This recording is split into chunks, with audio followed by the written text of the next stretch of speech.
In May 2026, veteran BBC royal correspondent Jennie Bond stood in a street in northern Italy and watched thousands of people scream, cry, and queue for hours just to catch one glimpse of Princess Catherine. And she said 3 words that stopped the entire royal world in its tracks.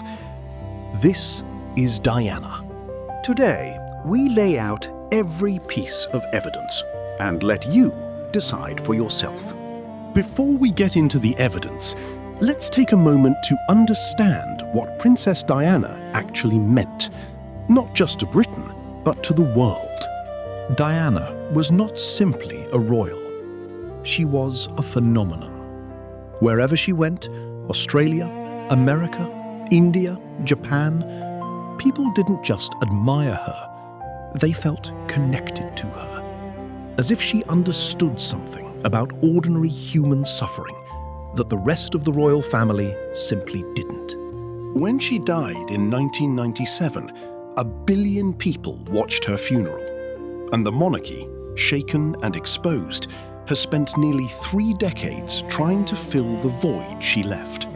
And now, in the summer of 2026, for the first time since Diana's death, a royal expert who was there is saying the wait may finally be over. If this story resonates with you, and we have a feeling it will, hit the like button right now. It genuinely helps us bring you more stories like this one. Now, let's get into the evidence. It was May 2026. Princess Catherine touched down in Reggio Emilia, Italy, her first official overseas trip since her cancer diagnosis. The palace had kept expectations deliberately low. This was supposed to be a quiet, focused visit, centered on early childhood education. Nobody expected what happened next. Thousands of Italians had been waiting for hours just to see her. According to reporting by Marie Claire and Hello magazine, when Catherine's car came into view, people screamed. Teachers at the school she visited reportedly cried when she left. And Jennie Bond, who spent years traveling with Diana across the globe, described the scenes as, in her own words, near mass hysteria. Now, we want to be clear. Jennie Bond is not someone who uses those words lightly. She covered Dimania firsthand in France, Japan, India, Nepal, Australia.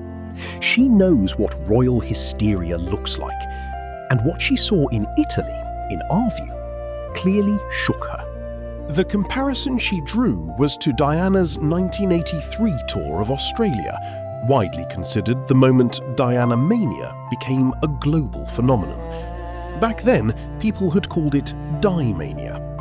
Bond said what she witnessed in Italy has already been dubbed, quote, Kate fever.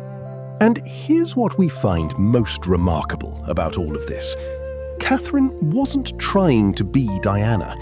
She was simply being herself, warm, present, genuinely interested in the people in front of her. And the world responded the way it hadn't responded to a royal since 1997.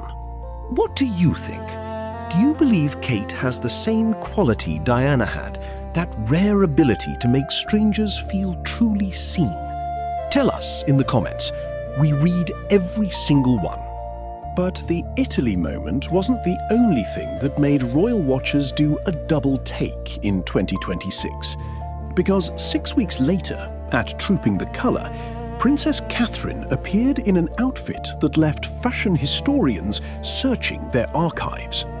The soft blue coat dress Catherine wore was from Catherine Walker, a British designer synonymous with Princess Diana.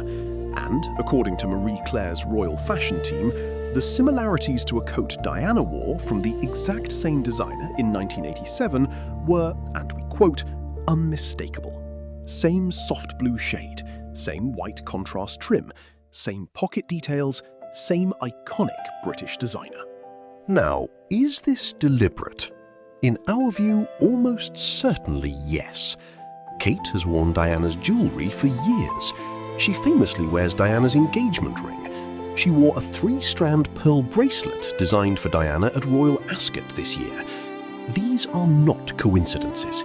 These are choices. But here's what makes this more than just a fashion story.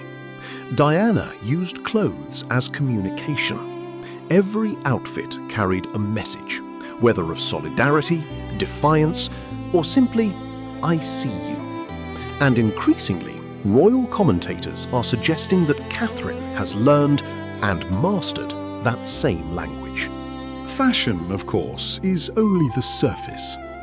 The deeper question, the one that really matters, is whether Catherine has the same quality Diana had that no stylist can manufacture.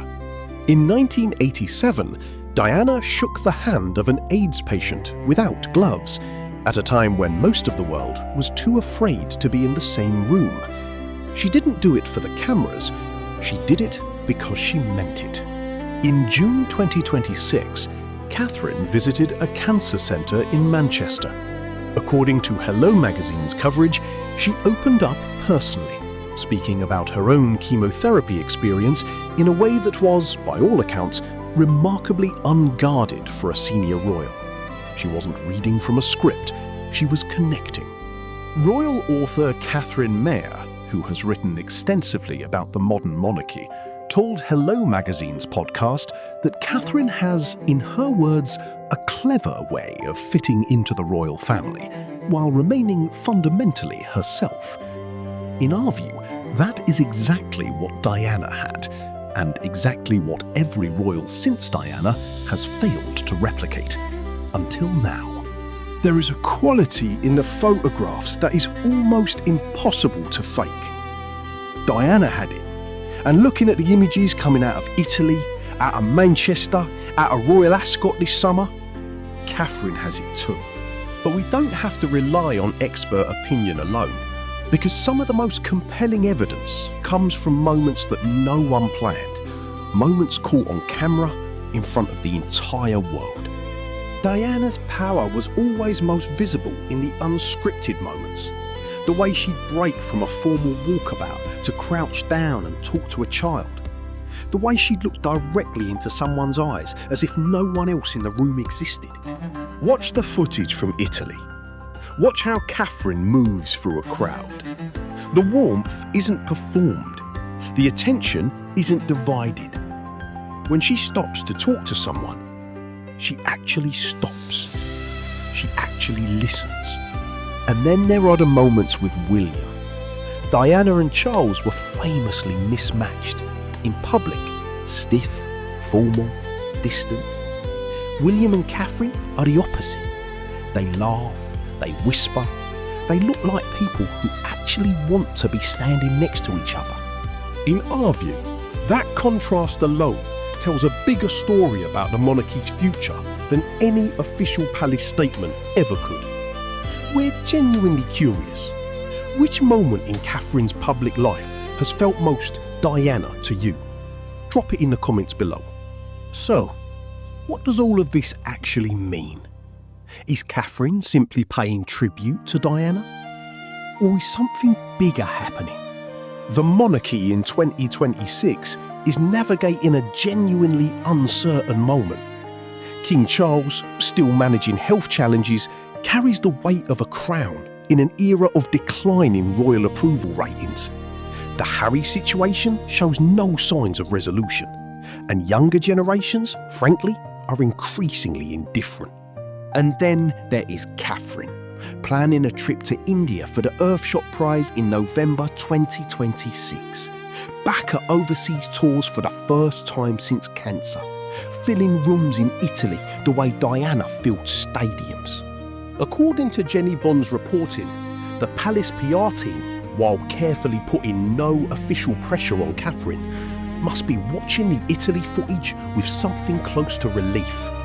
Because what Catherine represents right now is the monarchy's most powerful argument for its own relevance.